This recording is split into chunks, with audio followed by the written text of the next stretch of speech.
Thank you, Speaker, sir. Honorable member, question number 61. 61. माननीय मंत्री जी, विवरण सभा पटल पर रख दीजिए। माननीय मेंबर, ऑनरेबल मेंबर, प्लीज।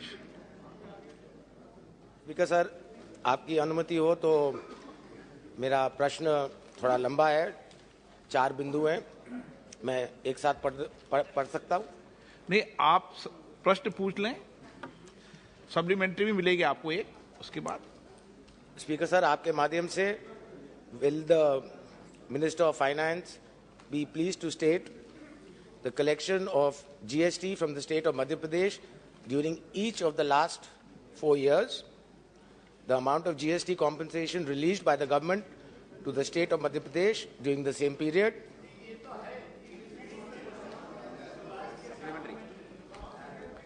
आप ऑनरेबल मेंबर इससे सप्लीमेंट्री क्वेश्चन पूछ लें जो आप पूछना चाहते हैं। कोई बात नहीं, एक बार प्रयास है, बोलिए बोलिए बोलिए, कोई बात नहीं, आपको मौका देंगे। The amount of GST compensation due to the government of Madhya Pradesh from the central government, and whether the GST Council intends to consider the demand of the state government of Madhya Pradesh to increase the GST compensation for an additional 5 years, and if so, the details thereof. Thank you. अध्यक्ष जी, वैसे तो विवरण सभा पटल पर रख दी गई है, लेकिन मैं माननीय सदस्य को बताना चाहता हूं कि जो मध्य प्रदेश का सवाल है, 4 साल का डाटा भी उनको दे दिया गया है, और जीएसटी जहां तक 5 साल बढ़ाने का सवाल है, संविधान के 101वें संशोधन अधिनियम 2016 की धारा 18 के अनुसार संसद के कानून द्वारा जीएसटी परिषद की सिफारिश पर जीएसटी एक्ट लागू होने के कारण राज्यों को राजस्व हानि के लिए 5 साल तक कंपनसेशन प्रदान करेगी। इस मुआवजे का भुगतान करने के लिए केंद्र सरकार पूरी तरीके से प्रतिबद्ध है। ऑनरेबल मेंबर सप्लीमेंट्री पूछना चाहते हैं? No. C B Mehtab ji.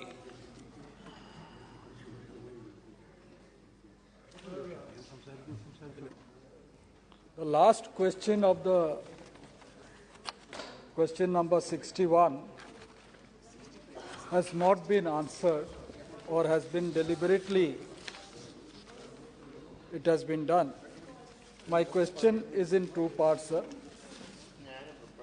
One is relating to GST compensation that is due to Odisha relating to 2021-22 and 22-23. I would say an amount of 3,251.53 crore for the year 21-22 and 22-23 is yet to be released in favor of Odisha towards GST compensation for the loss of revenue on account of implementation of GST. I would like to understand from the Honorable Finance Minister whether she is going to ensure payment of the balance GST compensation, as has been already decided in the Council that within every 2 months the money has to be released, which is yet to be released, though it was supposed to be released in the month of April. And I also like to understand, after completion of 5 years as per the constitutional provision, whether government is going to increase that providing compensation, which has been over by last June. Thank you. Thank you for giving me the permission to answer while the MOS was doing the responses. So in particular about the dues for Orissa, as of June, the provisional figure for Orissa is 528.95 crores, which is pending compensation. So the larger issue of the compensation pending, will we be giving it, I think has periodically been explained that for 5 years we were, since after the introduction, for 5 years the compensation was expected to be provided, which we are committed and we have been continuously doing. And if I were to put it in some kind of a, how much is pending, if I were to go by month, nearly the last month was June, till when the compensation had to be given. And of the June amount, nearly half of it is already paid. For the rest half, we're waiting for adequate collection to happen because it has to be given from the compensation cess collected, which goes into a public account from where they get given. So for June, that compensation which has to be paid, half of it has already been released, and no more amount was available for me to release the rest half. But otherwise, there's nothing that is pending for me to give in the sense of all that has been collected has been disbursed. But the GST compensation has already been extended till 26 to pay for the loans which were taken back to back being provided to the states in 2020 when the collections were not at all there. And that has to be repaid only from the cess payment because it's a loan taken to pay compensation cess. And in order to pay for that repayment, that is, for that loan taken and for the interest, therefore, to service it, the extension for the period of 5 years, but for the borrowed amount, it has been extended till 26 already. The other explanation which may apply to some states and which may not apply to some other states is if states have not sent us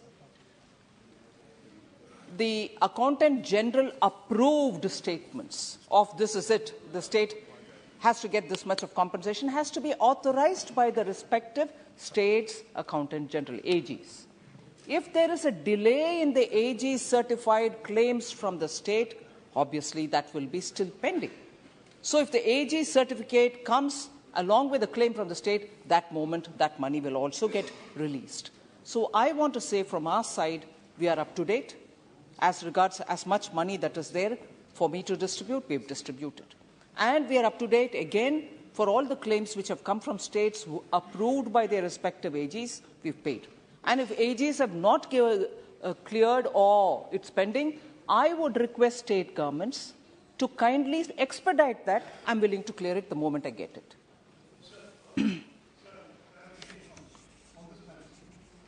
आप कहाँ बोल खड़े होके पूछो आप बैठे बैठे खड़े होके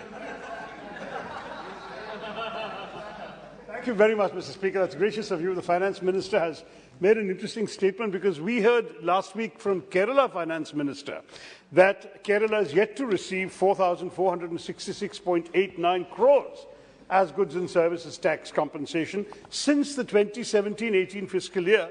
And they claim that according to their audited calculations, there's a shortfall in 5 of the last 6 years, except, I gather, for 1 year, last year, 1920 fiscal, when you actually paid a bit of an excess.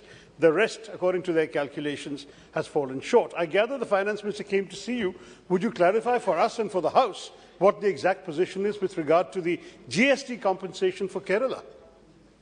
Sir, again, as of June, for Kerala, it is 780.49 crores only. 780.4916, if you want fourth decimal as well. Yes, the Kerala Finance Minister met me. He has given me some details of the claims. So these are, I would like to believe, if the state believes that that is pending, I also would like to believe it's pending because I need the necessary papers to clear it. The moment, sir, Honourable Speaker, the papers reach me of that certification which is required, even if there is a contention between the centre and the state, it has to be sorted out. Until then, it's pending from both sides. I can't be sitting on somebody's money if all the papers which is so required is before me. It's impossible. But of course, if there is a dispute, after all, I'm dealing with taxpayers' money, I need to have a legitimate way of sorting it out with the AG, with the Finance Minister, with the officials of the state, as much as all of us here. No. Sir, these are, of course, the officials who will be engaging on it, sir. And therefore, is there a difference? Is there no difference? The fact that it is pending for this long, yes, there is a difference. But they are sortable difference. Question number 62. Shri Sumedhanand Saraswati ji. प्रश्न संख्या 62। माननीय सदस्य, धन्यवाद। मैंने सुन लिया, उनको बोल भी दिया। धन्यवाद अध्यक्ष जी।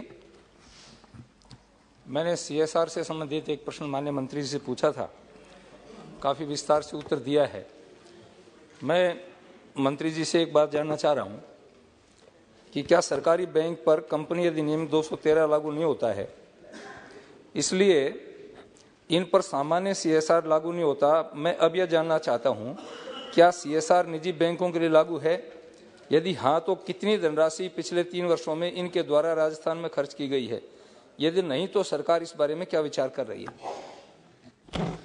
माननीय अध्यक्ष महोदय, कंपनीज एक्ट 2013 के हिसाब से निजी बैंक को CSR लागू हो सकता है और बहुत सारे बैंक्स हैं जिसका चार्ट मेरे पास है, लेकिन मैं बताना चाहता हूं पिछले 3 साल में जो CSR हुआ है, जो HDFC सबसे बड़ी बैंक है उसमें टोटल 1906 रुपये का CSR दिया है।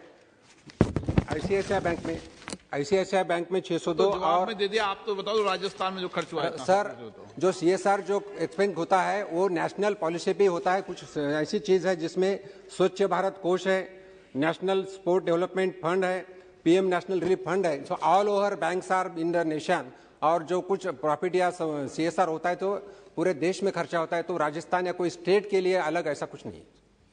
ओके, माननीय सदस्य सप्लीमेंट्री। जी सर, दूसरा मेरा ये निवेदन था कि मैं माननीय मंत्री जी से जानना चाह रहा हूं कि पिछले 3 वर्षों में सीकर सहित राजस्थान में कितनी धनराशि सरकारी कंपनियों द्वारा CSR के तहत खर्च की गई? दे दिया ना माननीय मंत्री जी ने जवाब कि हम देश में सोचते हैं, राज्यों के बारे में सूचना नहीं है। मैं सरकारी कंपनियों की बात कर रहा हूं, बैंकों से। पहला प्रश्न बैंकों से संबंधित था मेरा प्रश्न पहले बैंकों से संबंधित था। मैं कंपनियों के अंदर भी यही मॉडल लागू है जो बैंक के अंदर। मंत्री जी जवाब दो, अलग से मॉडल थोड़ी बन जाएगा। सर, ये तो same model is applied for the public sector units also. और ये बैंकों आप तो बताओ कि बैंकों के और दूसरी कंपनियों में अलग अलग है क्या मॉडल? ऐसा नहीं। एक माननीय मंत्री जवाब देंगे।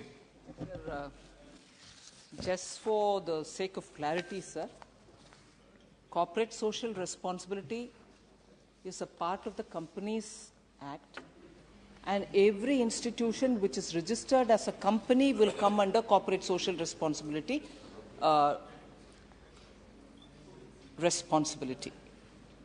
Whereas banks are registered under the Bank Nationalization Act. They are not companies. So when we expect banks to spend CSR, they spend according to the rules which are as per a guidelines given by the RBI. Strictly the Companies Act CSR,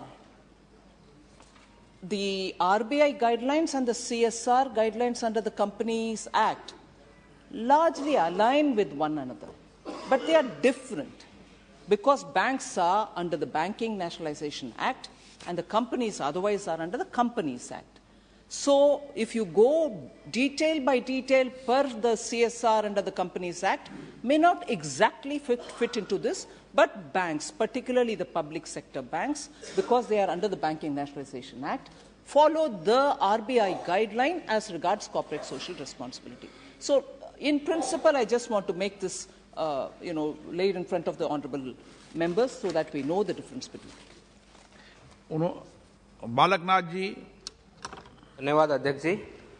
क्या भविष्य में जो कंपनियां जिस स्थान पर हैं, जहां पर उन कंपनियों का उद्योग लगा है, तो क्या उस क्षेत्र के अंदर जो उसकी तहसील है या जिला है, तो उससे द्वारा जनरेट CSR कुछ उस क्षेत्र के अंदर मैंडेटरी हो लगाना कुछ परसेंटेज, क्या ऐसी योजना मंत्रालय की है भविष्य के लिए? जिस क्षेत्र में कंपनी है उसी क्षेत्र में खर्च करना है, कोई रुकावट नहीं है।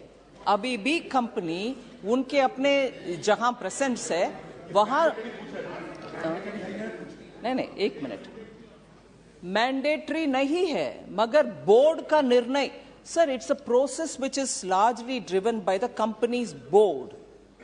बोर्ड एक सब कमेटी जैसे एक कमेटी CSR के लिए रखती है, उसके द्वारा निर्णय होते हैं कि कहां कौन सा स्कीम के लिए खर्च उठाना है। अगर उसी इलाके में उसी तालुक में करना है तो बोर्ड निर्णय कर सकते हैं। उसके लिए डायरेक्शन सरकार के द्वारा उसको मैंडेटरी करने के लिए कोई प्रावधान नहीं है, कोई प्रपोजल मेरे सामने नहीं है। करना उचित है कि नहीं है वो भी सोचने लायक है, क्योंकि कंपनी के अंदर कितना सरकारी इंटरफियरेंस हो सकता है वो भी चर्चा के लायक विषय। Honourable member D Ravi Kumar. Like to ask through you, Honorable Finance Minister, the NLC, Neyveli Lignite Corporation Company, which is working in Tamil Nadu, Neyveli, but they are spending their CSR not only in Tamil Nadu, but also other states. Particularly during COVID, they have spent money more than Tamil Nadu. They have spent in Karnataka and other states.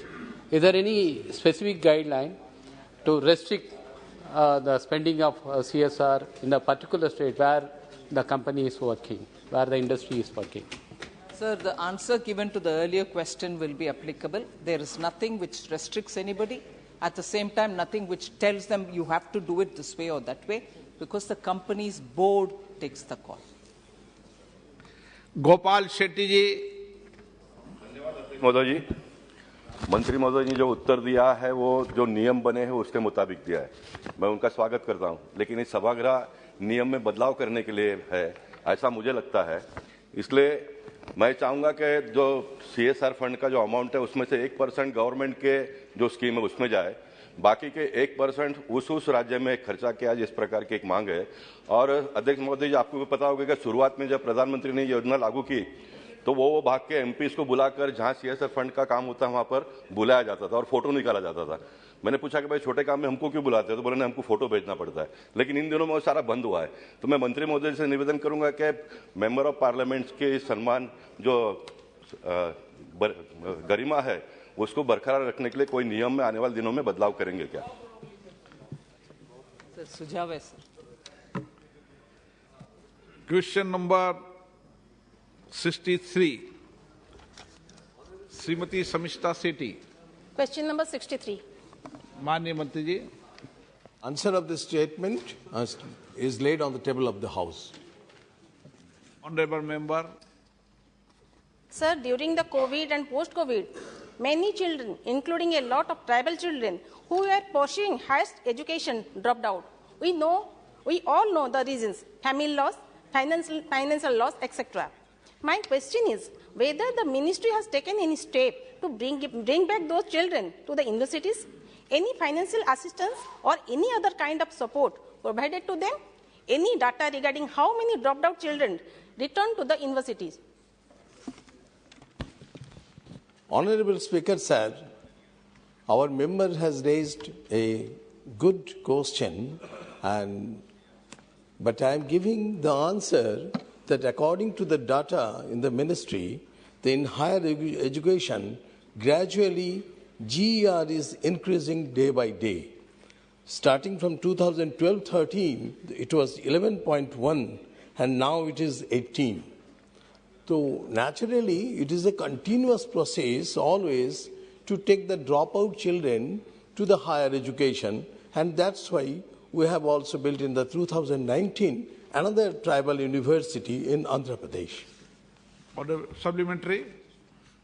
Sir, a central university has been set up in tribal-dominated Koraput district, but from viewpoint of infrastructure and manpower, the university seems to be on a neglected front. My question to the Honorable Minister is, what is the total number of vacancies in the teaching and non-teaching positions in the central university in Koraput, in my state, that is Odisha, and when these positions will be filled up? Honorable Speaker, sir, the question is on the tribal university, and Koraput is not the tribal university. We have the detailed data on tribal university. If member comes and meet with me, I will tell him. सारे कुछ चीजों को सारे तो है ही complete. Yes sir. माननीय मंत्री जी देंगे जवाब। ऑनरेबल स्पीकर साहब, सदन में जनरली सब चीजों का जवाब देते की कोशिश करो। आदरणीय सदस्य ने आपकी अपने राज्य के बारे में पूछी है। ये बात सही है, लंबे समय तक कोरापुट सेंट्रल यूनिवर्सिटी की जो इंफ्रास्ट्रक्चर ग्रोथ होनी चाहिए वो कई कारणों से नहीं हो पाई है। इस बात को मैं स्वीकार भी करता हूँ। इन दिनों में वहाँ एक लंबे अरसे के बाद एक स्थायी वीसी की भी नियुक्ति हुई है। कोरापुट समेत देश की सारे सेंट्रल यूनिवर्सिटी और centrally funded higher education institutes में वैकेंसी लगभग 30% प्लस है। उसको समाप्त करने के लिए सरकार की अभी योजना है 1 साल के अंदर 10 लाख नियुक्ति देने में। उसमें शिक्षा विभाग की बहुत बड़ी कंट्रीब्यूशन होने वाला है। पिछले साल में 2000 नए professor, associate professor, assistant professor की नियुक्ति हुई है। उसमें भी सेंट्रल यूनिवर्सिटी कोरापुट की है तथा देश की अन्य सेंट्रल यूनिवर्सिटी IITs, NITs की भी है। इंजीनियर गुमान सिंह डामोर। मैं सबसे पहले माननीय मंत्री जी को धन्यवाद देना चाहता हूं कि बहुत अच्छा उत्तर दिया है, और मैं हमारे देश के यशस्वी प्रधानमंत्री परमादरणीय मोदी जी का भी धन्यवाद करना चाहता हूं कि जनजाति क्षेत्र में पहली बार शिक्षा को लेकर बहुत अच्छे प्रयास किए जा रहे हैं। जैसे एकलव्य रेसिडेंशियल मॉडल स्कूल, इस प्रकार से जो व्यवस्था की जा रही है, इससे जनजाति क्षेत्रों में शिक्षा का गुणवत्ता युक्त शिक्षा का स्तर बढ़ेगा। मैं माननीय मंत्री जी से ये जानना चाहता हूँ कि जो हमारी Indira Gandhi national tribal university Amarkantak है, ये 75 कोर्सेज चला रही हैं, परंतु इन कोर्सेज का पूरा लाभ जनजाति क्षेत्र के लोगों को नहीं मिल पा रहा है। तो क्या जनजाति बाहुल्य जिले में इस यूनिवर्सिटी के अंतर्गत आने वाले जितने जिले हैं उसमें स्टडी सेंटर खोले जाएंगे ताकि जनजाति क्षेत्र को इसका पूरा लाभ मिले? ऑनरेबल स्पीकर सर, जो हमारी जो ट्राइबल यूनिवर्सिटी है, ये ट्राइबल यूनिवर्सिटी के जो मिशन है, उसको विजन, वो सारे जो ट्राइबल बच्चे को अच्छे से उनको एक्सेस हो और उनको क्वालिटी एजुकेशन हो, इसके कारण ये बना है। और उनके साथ साथ वहाँ के जो ट्राइबल आर्ट, कल्चर, मेडिसिन, इसके बारे में सारी चर्चा हो, इसके कारण ये बना है।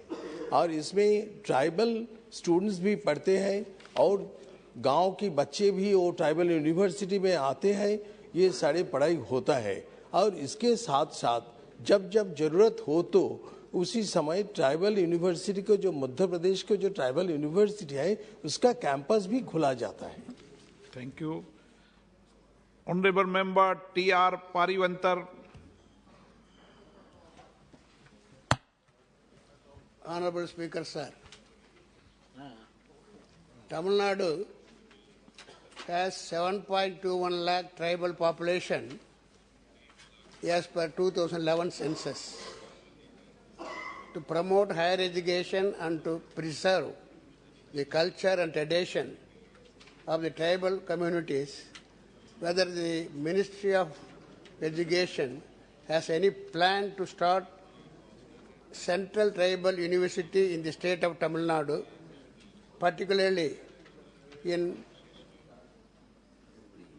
Vachamalai tribal area in my Perambalur constituency. If so, the details thereof. Thank you.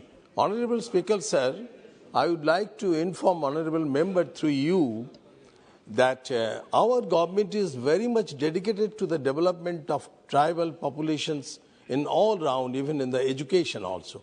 That's why we know, with the visionary leader of our Honorable Prime Minister, India has made a tribal teacher, lady teacher, to our Mahamahim Rashtrapati. All over the world it is being praised. And setting up of a central university is also a continuous process and is set up as and when need arises. And at present, there is no proposal from any state. देखने वाले बात है कि Indira Gandhi national tribal university सर्वश्रेष्ठ है। एक बार उनको नाम तो कीजिए, शुरू किसने की थी? डॉक्टर मोहम्मद जावेद। बहुत बहुत शुक्रिया सर। मैं सीमांचल से आता हूं, जहां सबसे डिप्राइव्ड एरिया है एजुकेशनली भी, और इसको देखते हुए मैम यूपीए की गवर्नमेंट ने वहां पे एक शाखा दिया था अलीगढ़ मुस्लिम यूनिवर्सिटी का, और हमारी यूपीए चेयरपर्सन सोनिया गांधी जी ने उसका शिलान्यास रखा था 2014 में जनवरी में सर, और उससे कबल 136 करोड़ रुपया सैंक्शन किया था उन्होंने, जिसमें से सिर्फ 10 करोड़ दिया गया सर। आप जानते ही, आपने मेरी पैरवी भी की थी फाइनेंस मिनिस्टर साहिबा से। उसके बाद कई मरतबा एएमयू सेंटर के लिए फंड मांगा गया। लास्ट 24 मार्च 22 को 354 करोड़ मांगा गया सर, जिसमें से अभी तक कुछ भी नहीं मिला। उसके साथ साथ 2021 सितंबर में UGC sanction 29 teaching and 19 non teaching staff की मांग की थी, जो अभी तक नहीं दिया गया, और जिसके वजह से पढ़ाई नहीं हो पा रही है। ये सरकार सर जितनी लीडरशिप है बीजेपी के पिछले कुछ महीनों से पासमानदा मुस्लिम्स की बात करती है। हमारा पूरा सीमांचल सर पासमानदा है। तो मैं आदरणीय आपके माध्यम से मंत्री जी से ये जानना चाहता हूं कि ये टीचिंग नॉन टीचिंग स्टाफ कब तक देंगे, और ये जो 354 करोड़ एएमयू किशनगंज के लिए मिलना था वो कब तक देंगे। बहुत बहुत शुक्रिया सर। आप मंत्री जी नहीं हो भाई, मंत्री जी पासमानदा झूठ बोल रहे हैं।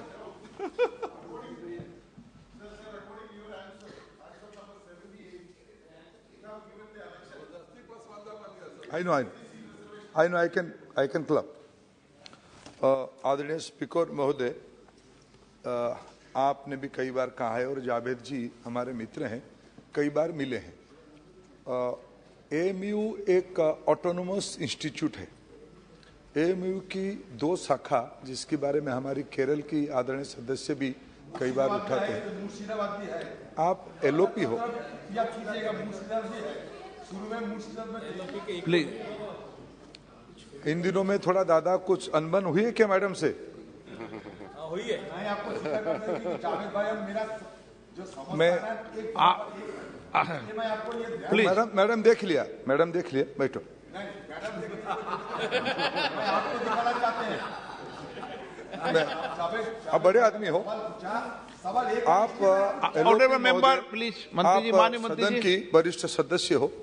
आपने सही कहा, मुर्शिदाबाद और मालापुरम, ये 2 जगह पे एएमयू की प्रक्रिया तहत through the proper process 2 extended campus खोला गया है।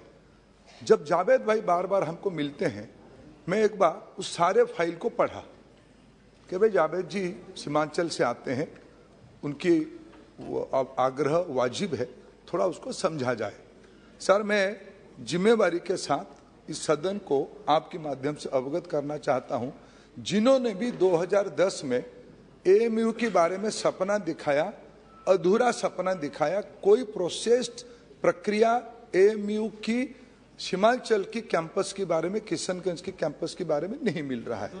ये बेसिक प्रोसेस है, जिसके कारण हम चाहते हुए भी, हम एएमयू ऑटोनोमस बॉडी है, हम उसको एक लमसम ग्रांट इधर से देते हैं, और हम आग्रह रखते हैं जैसे जैसे सदस्य मिलते हैं कि भाई इनको थोड़ा आगे, इनकी भी चिंता करो। लेकिन एएमयू सीमांचल के बारे में, और मैं इलाका को घुमा हूं, मैं जानता हूं उस इलाका की आवश्यकता के बारे में। शिक्षा यद्यपि एक राज्य सरकार की विषय है, फिर भी सेंट्रल इंस्टीट्यूट्स की भी एक रोल है, हम चाहते हैं।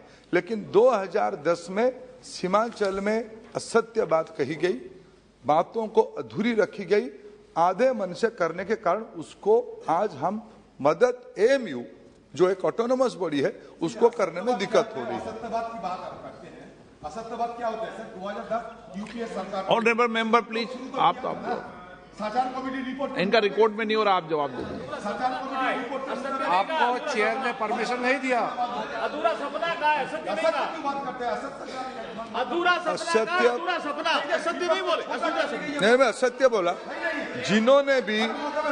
जिन्होंने भी संतोष बाबू, जिन्होंने भी 2010 में हमने एएमयू का एक शाखा किशनगंज में खोलने की बात कही है, वो असत्य बात कही है। मैं जिम्मेवारी के साथ कह रहा हूं, क्योंकि पूरा जो प्रोसेस एक यूनिवर्सिटी, हमें आपत्ति नहीं, मुर्शिदाबाद में खोला हमें आपत्ति नहीं है, हमारे मालापुरम में खोला हम आपत्ति नहीं कर रहे हैं, लेकिन अगर इनको राजनीति करना है, लोगों को गुमराह करना है, सर अध्यक्ष महोदय मैं क्षमा चाहूंगा, इस प्रकार की बातों की कोई अंत नहीं है। Question number 64 Shri Hemant Tukaram Godse. Question number 64। Question number 64 माननीय मंत्री ji. Sir, statement is laid on the table of the House. माननीय सदस्य। Thank you, Honorable Speaker, sir. In skill development sector, compared to urban area, the number of RPL is quite low in rural area, which affects the rural economy and also migration from the rural to urban area. For example, in rural area, if any candidate gets trained in mobile repair sector or any other sector, he would start his business and indirectly the effect goes to rural economy and will help to stop the migration. So Speaker sir, through you I want to ask Honorable Minister whether government is planning for upgrading the skills of workers in organized sectors at Gram Panchayat level, which will improve rural economy and stop migrations. Honorable Speaker, sir, the member has asked an important question, but I would like to respond a little comprehensively. Sir, the RPL is part of the Prime Minister Kaushal Vikas Yojana. It is part of our short-term training program. And the RPL has been made necessary, sir, because when our government came into effect in 2014, the government had to inherit a large pool of unskilled workforce in the informal sector. The numbers were estimated to be in 2014-15 to be over 30 crore in our workforce that were unskilled. This is the legacy that this government had to deal with. And in addition, sir, 1.6 crores of age 15 and above were joining the workforce as unskilled every year. In that process, we have over the years skilled over 1.4 crore in the short-term programs, of which 54 lakhs have been in the RPL. It is true, and I take into account the suggestion made by the Honourable Member that we must increase RPL programs and RPL coverage in the rural areas. Supplementary. Speaker, sir, the main objective of Pradhan Mantri Kaushal Kendra was the government will support these centers till they self-sustain.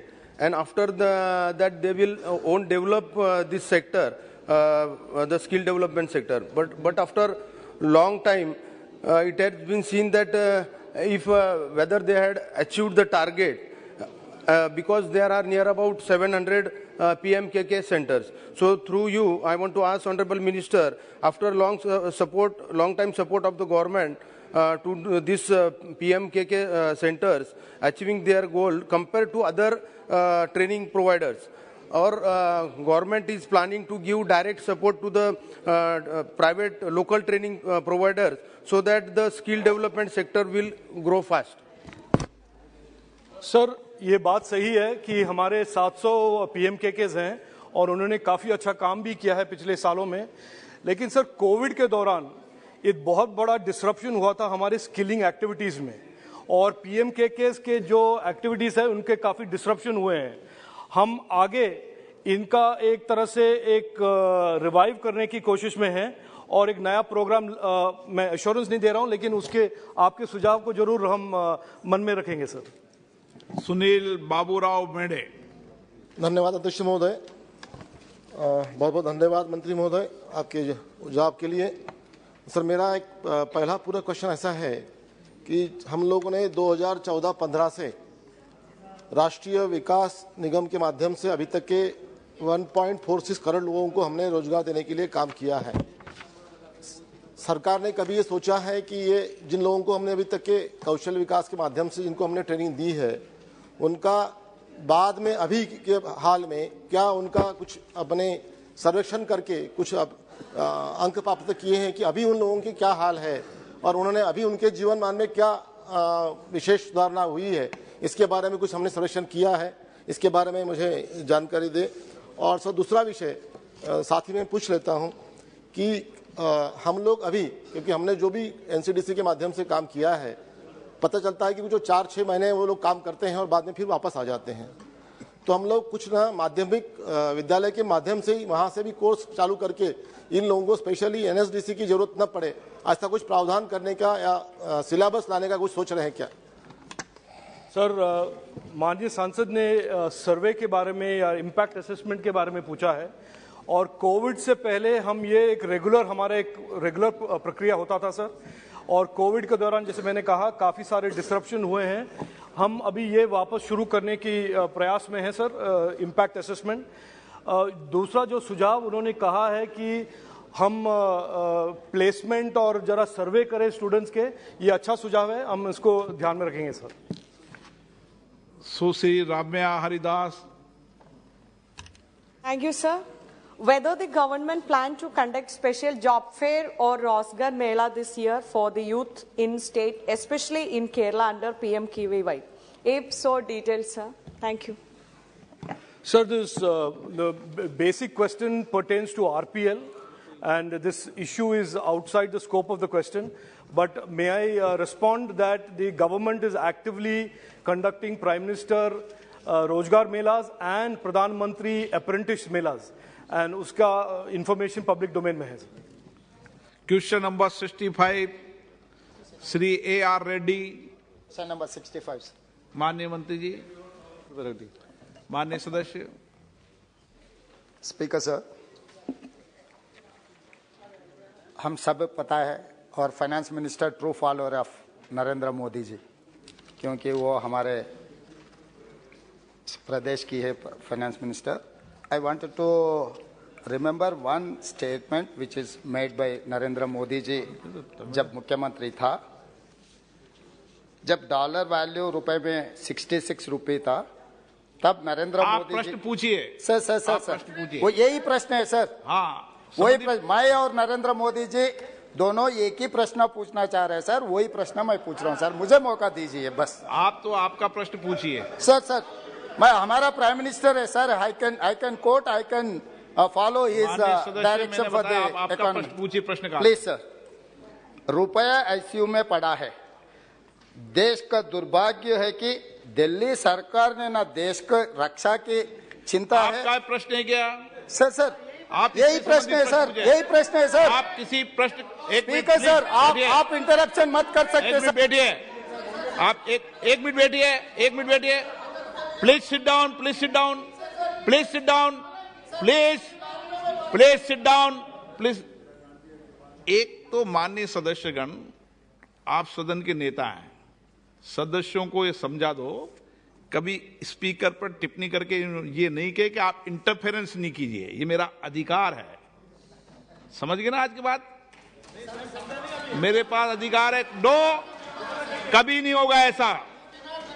सुन लिए माननीय सदस्य, सबको बता रहा हूं। आप प्रश्न से पूछो, प्रश्न के संबंधित किसी प्रश्न काल में किसी के स्टेटमेंट को कोट करने की आवश्यकता, प्रश्न पूछो, जवाब माननीय मंत्री जी देंगे। हिंदी थोड़ा कमजोरी है। ना आप मुझे मौका दो। आपसे मौका मांग रहे हैं सर। हिंदी में बोले थे, इंग्लिश में भी नहीं बोले। मौका मांग रहे हैं सर, मौका मांगने का समय ऑन रिकॉर्ड है। मौका सर बोले। हाँ पूछो, आप, आपका अधिकार है, सबको मौका देता हूँ। स्पीकर सर, मैं आपका मेंबर हूँ, मुझे कुछ दिक्कत हो गए तो मुझे रक्षा करने का आपका पूरी रक्षा करेंगे, रिस्पॉन्सिबिलिटी है, पूरी रक्षा करेंगे। क्योंकि मैं छोटे गांव से चुनकर इतना दूर आया, आपके ऊपर बहुत उम्मीद लेकर आए हम, तो हमें रक्षा करना आपका जिम्मेदारी है सर। सर मैं ये कहना चाह रहा हूं सर, आज सरकार के चिंता ऐसा है कि इन लोगों का कुर्सी बचाने का चिंता है, ना रुपए गिरने का रोकने के लिए कोई चिंता नहीं है, कोई एक्शन प्लान नहीं है। जब 66 रुपीस में रुपी था, आईसीयू में चला गया, आज के तारीख में according to our finance minister reply 83 rupees 20 पैसा। आईसीयू से दो रास्ते हैं सर, एक रास्ता ठीक होकर घर पर आना, दूसरे रास्ता मार्चरी को जाना। तो ये 83 रुपीज 20 पैसा अगर रुपए का वैल्यू था डॉलर के, तो हम सीधा सीधा मार्चरी में चला जा रहा है। इसीलिए मैं ये पूछना चाह रहा हूं हमारे फाइनेंस मिनिस्टर से, अगर आईसीयू से घर लाने के लिए कोई एक्शन प्लान है क्या? वो उसके मेरा और नरेंद्र मोदी जी का एक ही सवाल है, कब घर पे लाएगा? और मेरा दूसरा, madam one more question, supplementary sir supplementary दूंगा आपको।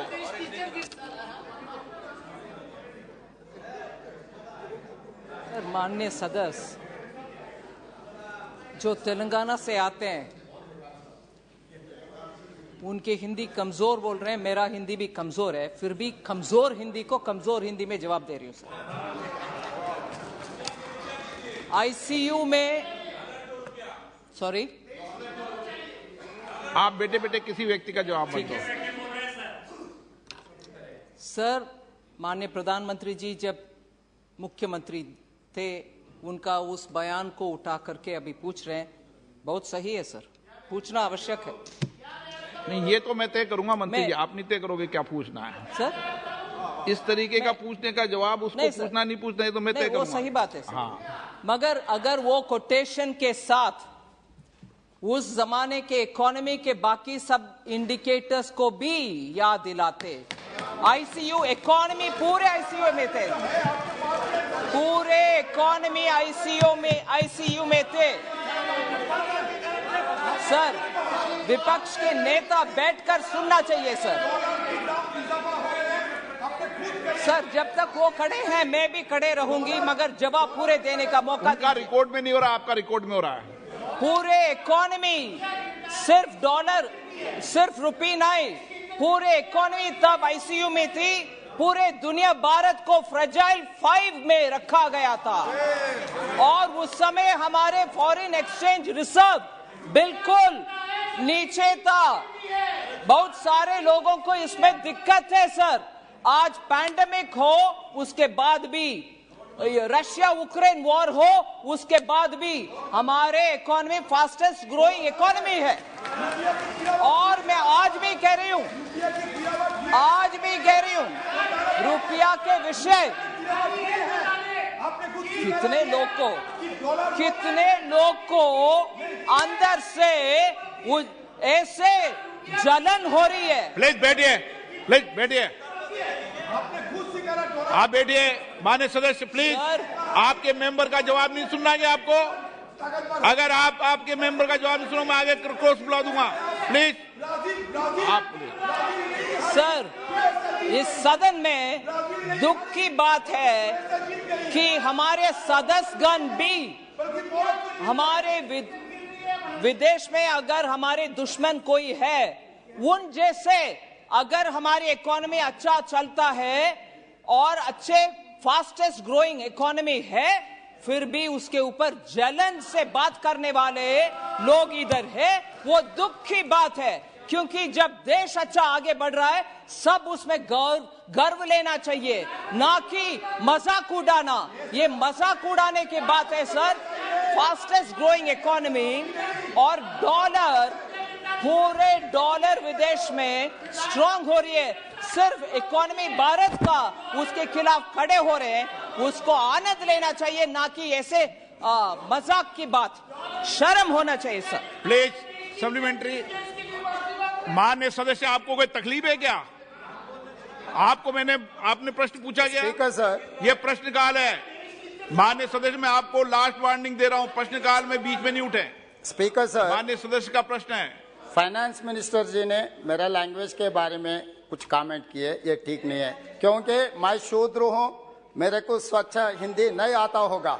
वो ब्राह्मणवादी होगा, उनके लिए लैंग्वेज अच्छा होगा, कोई प्रॉब्लम नहीं है। ऐसे थोड़ी यहाँ पर चर्चा हो रहा है हाउस का अर्थशास्त्र के बारे में चर्चा हो रही है। मैं ये याद दिलाना चाह रहा हूँ सर, 1947 से लेकर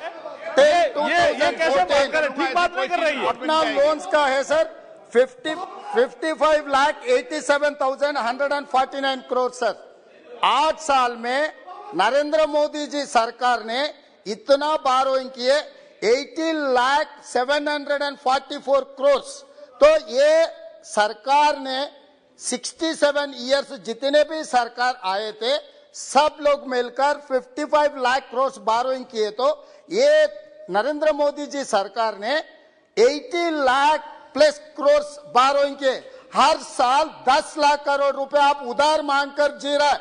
इस देश को पूरा सर्वनाश सत्यानाश कर दिया ये सरकार। इसीलिए मैं ये पूछना चाह रहा हूँ सर, ये सरकार से अगर रुपए ताकत करना है तो आप फॉरेन इंस्टीट्यूशनल इन्वेस्टर्स को देखना है। इसमें आपका एक्शन प्लान क्या है?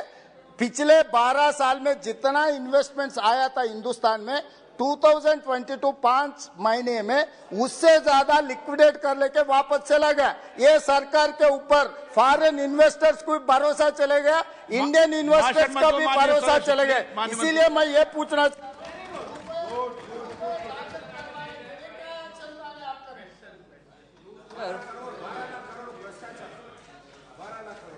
Sir, this question started with. हाँ ले लिया। ये फैसला मुझे करना है, आपको नहीं करना। Sir, this question, the main question was on currency devaluation and foreign exchange reserves. Currency devaluation itself, sir, the word devaluation, मैं सिर्फ आपके संज्ञान में रखना चाह रही हूँ, sir. Devaluation itself is a word or terminology which can be used when there is a fixed exchange rate mechanism. आज भारत में fixed exchange rate mechanism नहीं है. If anything, why did you accept this question? माने से please sir, ये क्या problem है आप लोग? आप Sir, the question is given by the Secretariat. We are answering it. Accepting or not accepting is not a choice of the Mantri. Questions come, we are duty bound to answer. And in answering that, I'm explaining it, sir, if you permit me. Devaluation is when it is in the fixed exchange rate mechanism. If any rate is coming down or going up, we are now talking about depreciation and appreciation. Devaluation itself is not in this context. One. Second, I have explained very clearly that the currency, particularly Indian rupee versus dollar, is because I've said this and I know it has become a good fodder for all those who want to play around in the social media creating memes. Oh, Indian, like the way people make fun of me because I don't eat onions. I do take care of onion-eating people, but still that is, that's all that they can contribute to the debate. Sir, my answer cannot, आप guide करेंगे sir मुझे जब my answer is not right. Yes, many things are not relevant which are being raised, but I will answer. You can always stop me, sir, when I'm wrong. So, Indian rupee has been strong against every currency. And that is proved, and I can read the records. As regards just the US dollar, because the US dollar, because of the policies adopted by the US Fed, is getting stronger and stronger. That has been explained. Now, as regards the foreign exchange reserve, Reserve Bank has used foreign exchange reserve that it has to intervene in the market only to make sure that the dollar and rupee fluctuation doesn't go too much. In the sense, volatility of that kind of a fluctuation becoming too much can lead to very many different consequences. So foreign exchange reserve to some extent was used by the Reserve Bank. But today you find in the last couple of weeks more reserves, the reserve going up, it's increasing because of the flow of FDIs and FIIs. Now, each one of us can always prefer one over the other. FDI better than FII, FII better than FPI. All this can happen, but that is left to the wisdom of the market. But the fact remains that our reserves are also going up. Isiliye, at this time, to talk that foreign exchange, the rupee depreciation, or reserves coming down, or FDIs, people are running away, no investor wants. That's absolutely not proven by data. I would request the honorable member to have a good look at the data to see how FDI is coming into India now in a big way. Among all the emerging markets, India receives more than 50% share of everything which goes to emerging markets. So a bit more data. Of course, data is available in my answer, and more is available in the public domain. Isliye honorable member should please...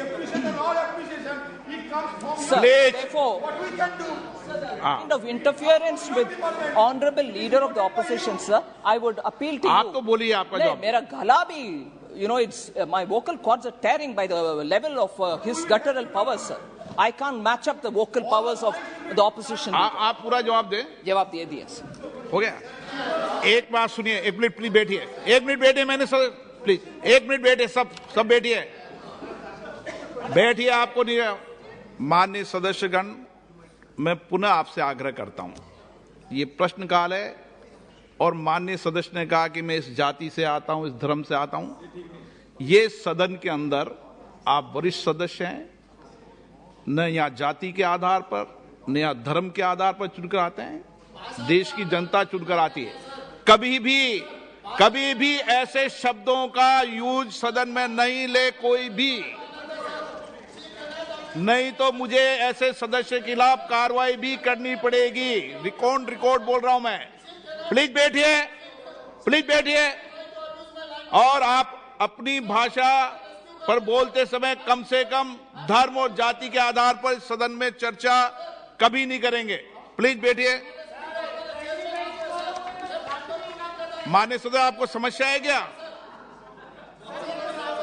आप अगर बार उठोगे तो बाहर निकाल दूंगा सदन से आपको. सुन लीजिए, वैसे नहीं चलेगा सदन तरीके से चलेगा पूरा. माननीय सदस्य, आप प्लीज, आपको मैंने पर्याप्त मौका दिया. बैठिए आप. माननीय सदन के नेता, आप समझाइए इनको, ये समझाइए, तरीका ठीक नहीं है. क्या जवाब देना है आपसे मंत्री जी गाइड नहीं होंगी.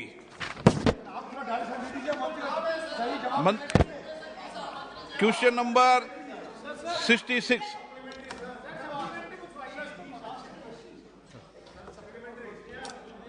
कराड़ी Sanganna अमरप्पा.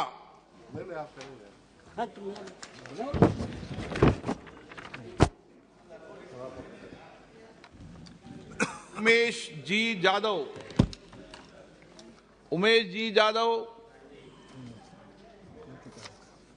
Shrimati Mahua Moitra. Thank you, sir. With your permission, I'd just like to ask the Honourable Minister that on the use of single-use plastic, we have already got the Plastic Waste Management Rules 2021. But those of us who come from rural areas, representing rural areas, we find that this ban has not really been implemented, and this is still a problem. What I'm asking is, what is the alternate mechanism we are using? Because still today, for most vendors, single-use plastic remains the cheapest form. So are we developing jute or cloth or anything at the same price point that people can actually pick up? Because if you are bringing a law in and not giving an alternative, that's why people are not accepting the alternative. So what is the other biodegradable options that the government is trying to promote? Thank you, sir. सम्माननीय अध्यक्ष महोदय, single use plastic पे जब हम लोगों ने ban लगाया था तो हम लोगों ने विभिन्न व्यवसायी लोगों का, छोटे उद्योग वालों का पूरा सेमिनार करके हमने अल्टरनेटिव बताए थे. जिस प्रकार से सिंगल यूज़ प्लास्टिक में ईयरबड्स विद प्लास्टिक स्टिक्स और प्लास्टिक स्टिक्स, बैलून, फ्लैग्स, उसका जो अल्टरनेटिव है, हमने पेपर क्लॉथ के फ्लैग्स, बॉम्बो कॉटन ईयरबड्स, उनको हम लोगों ने किया है. ज़्यादा से ज़्यादा जो छोटे कटलरीज और बाकी के जो स्पून्स वगैरह हैं वो भी हमने लकड़ी के दिए. और इसलिए अगर आजकल आप विमान में भी जब यात्रा करते हैं तो सिंगल यूज़ प्लास्टिक के जो विकल्प के रूप में इन चीज़ों का प्रयोग किया जाने लगा और इनसे निश्चित रूप से लघु और कुटीर उद्योगों को लाभ मिला है. इसके साथ ही साथ मंत्रालय इस बात पे भी काम कर रहा है कि जो बायोडिग्रेडेबल हैं उन भी उत्पादों का ज़्यादा से ज़्यादा प्रयोग किया जाए. और हम लोगों ने सिंगल यूज़ प्लास्टिक में जो जिन चीज़ों को बंद किया है उसके अतिरिक्त जो छोटी प्लास्टिक की जो थैली आती है वो 75 माइक्रो तक हम लोगों ने 30 सितंबर तक करी और अब दिसंबर के बाद 125 की जो माइक्रो वो जो उसकी लेंथ की जो प्लास्टिक की थैली है वो भी बंद होगी। मैं सदस्यों से भी ये कहना चाहूँगा, ये एक ऐसा कार्य है जिसमें सबको सहयोग देना चाहिए और अपने अपने क्षेत्र में जो वैकल्पिक हमारे कुटीर और लघु उद्योग जो हैं उनको इसमें प्रोत्साहित करना चाहिए। मंत्रालय से अगर इस संबंध में आपको कोई जानकारी सहायता चाहिए तो हम हमेशा आपकी सहायता के लिए भी उपलब्ध हैं। क्वेश्चन नंबर 67 के सुब्बा नारायण। नंबर 67 टेबल पे रखा है। Honourable member supplementary. Speaker sir, I would like to raise my supplementary question in Tamil. Sir, only union government பல்வேறு பெருநிறுவனங்களுக்கு லட்சக்கணக்கான ரூபாய்களை ரத்து செய்திருக்கிறது, ரைட் ஆஃப் செய்திருக்கிறது. ஆனால்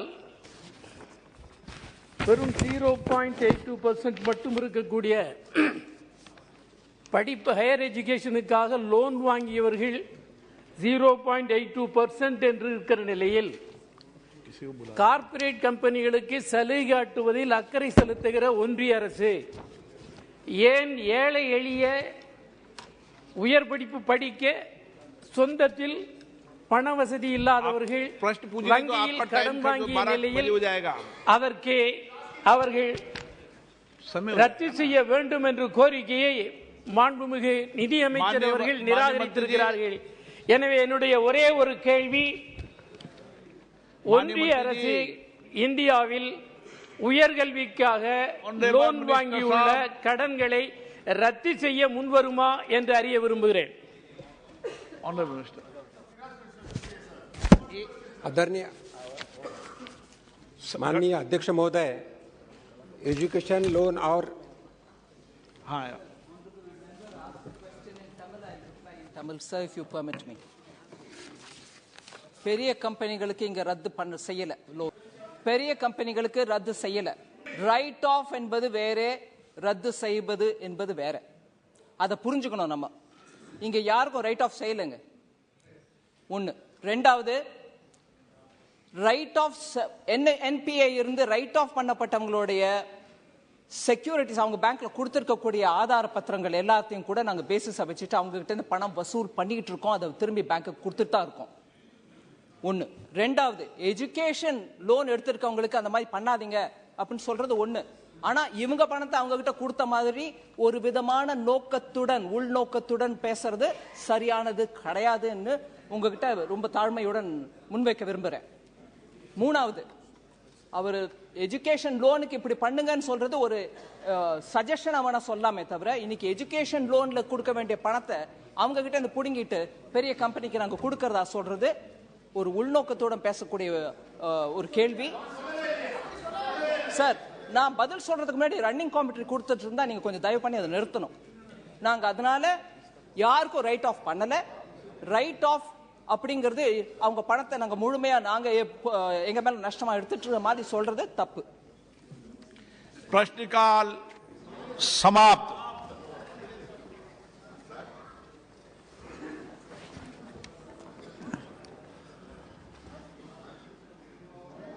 माननीय